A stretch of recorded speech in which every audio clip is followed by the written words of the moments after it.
Tonight we're going to be learning the wonderful Irish jig named Kerfunten jig, written by Hammy Hamilton.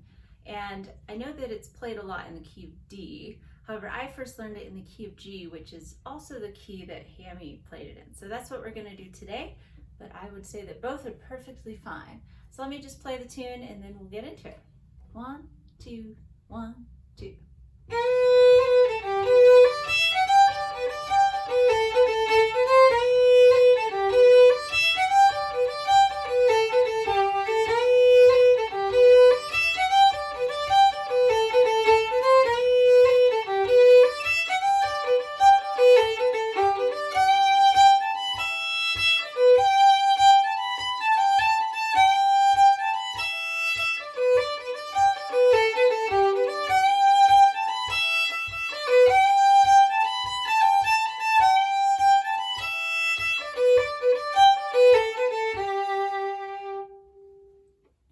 So jigs are in 6/8 time, and I like to think about two measure phrases here. Da da da da da da da da da. That would be two measures, right? 1 2 3 4 5 6. 1 2 3 4 5 6.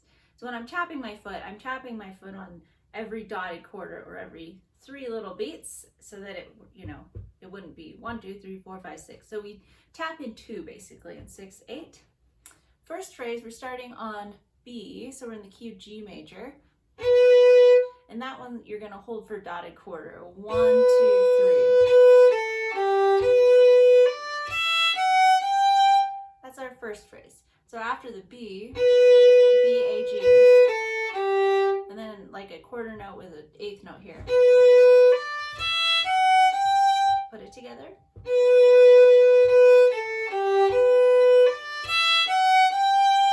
Now phrase 2, start on D. Basically, it's like an inverted G chord, right? And then, so those are all eighth notes in that second phrase. One more time.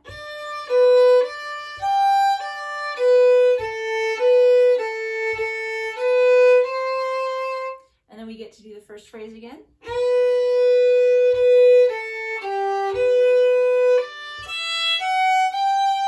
Now our ending phrase is similar to the second,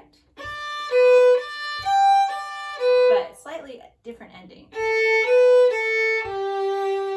So let's put that all together. Well, let me show you the end of that phrase one more time. That's the same, and then A, B, A, G to end it. From the top.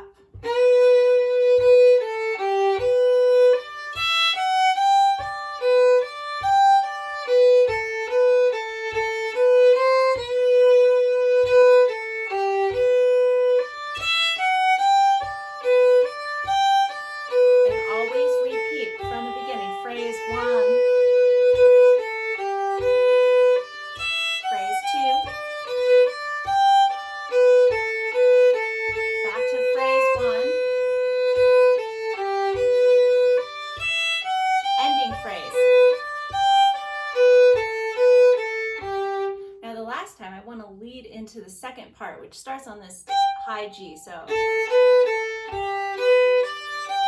just do a little G arpeggio that leads up to that.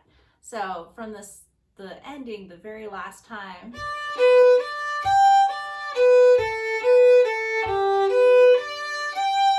now the second part starts right on that G, and it's kind of a sequence of these nice long held notes.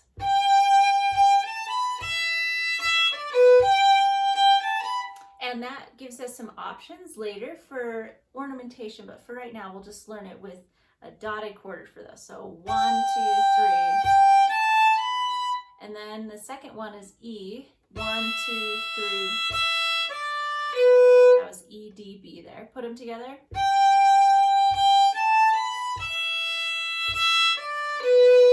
Now the next phrase starts on that G again.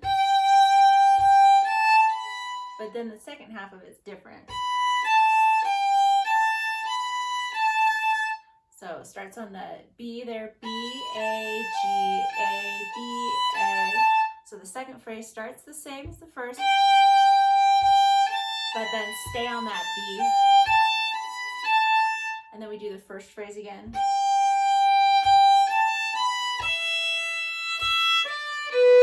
And then we get this nice little ending again from the first part. And then don't forget to lead back up to the phrase 1.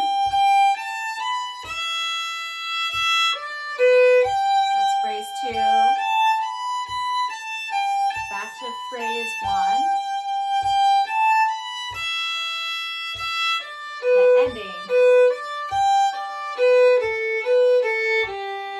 So when I'm repeating back to the beginning, I leave out those little, so that arpeggio will only happen if you're leading into the second part. So to get back to the first part, I'll just do a little A pickup sometimes, or you could leave that out.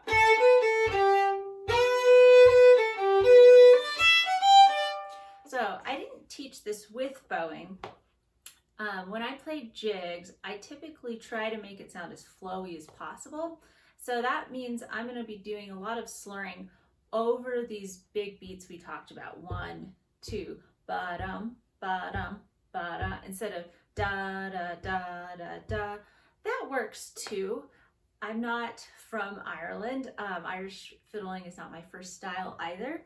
So I just try to do what sounds right to me in the recordings that I've heard. And that seems to give it a nice propelled feel. So instead of,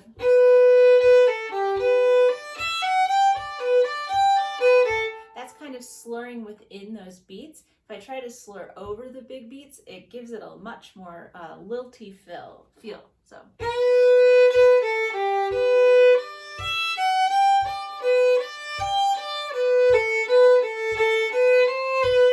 And you can find, you know, it really depends on how it fits in the fiddle, of which spots it works. And I kind of tend to change up my bowing every time I play it. So that's also why I didn't teach you with bowings.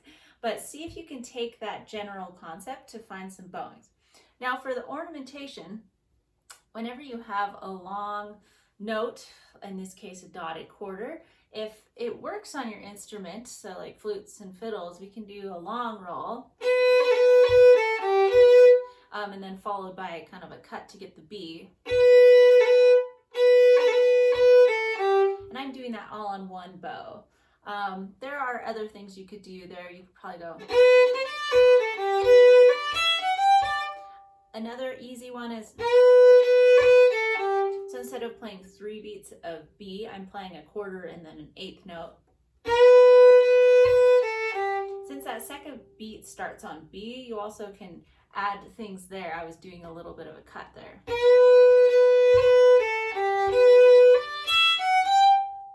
So there are options. And then sometimes I like to throw a little, which I'm just, and I'm slurring out of that little triplet. So it's the same bowing as like a triplet, but I just changed the notes here.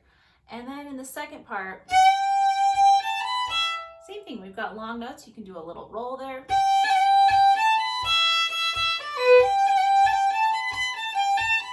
It was a little sloppy.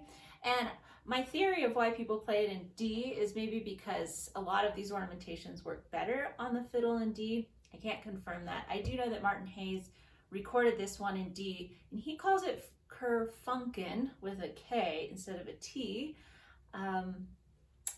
And I read on an old interview with Hammy Hamilton, and he said that the name has gotten confused sometimes. So I don't know if he's referring to that or not, but sometimes, you know, you just got to work with what feels good on your own instrument as far as the ornamentation. So, and then with the chords, here's a very basic version of what the chords could be. With Irish music, a lot of the improvisation happens in the chords. So this would be a good place to start, and then you can always do some substitutions some of the different times. So I hope you enjoy this great little jig. I sure do.